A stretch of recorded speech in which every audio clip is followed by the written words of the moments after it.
Good morning, COMM110. I'm Angie Wolfrum, and this is what's happening this week in Oiler Country and across the nation. If you thought vaping was a safe way to kick that cigarette habit, you may want to think again. In a September 9th report from Fox Business, the FDA has gone after Juul Labs, maker of vaping products, becoming increasingly more popular with youth across the country.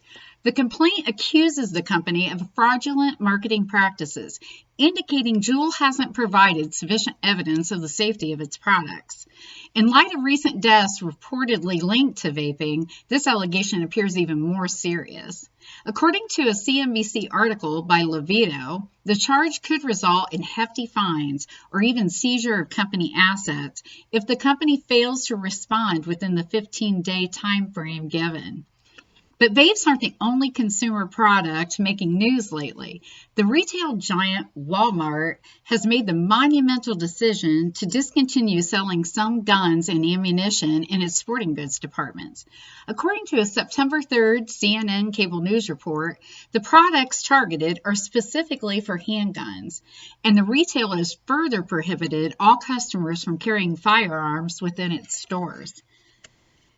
An article by Peterson in the Business Insider indicates Walmart's actions are a response to the recent shootings, which included a deadly incident in one of its El Paso, Texas stores, resulting in 22 fatalities.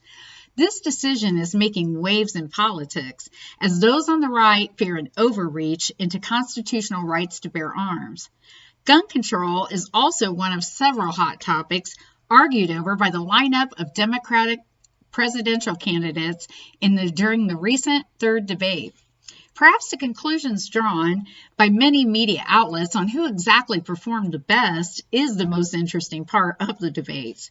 Picks for best in show were as varied as the candidates themselves. An article by Saliza on CNN.com proclaimed Biden the top performer, while a September 13th opinion piece in the New York Times cited Elizabeth Warren as the leader of the pack.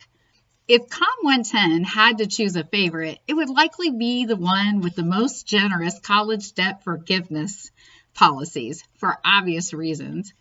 And that's what's happening in Oiler Country. Stay tuned for the weather with Professor Kit, and have a great week, COMM110.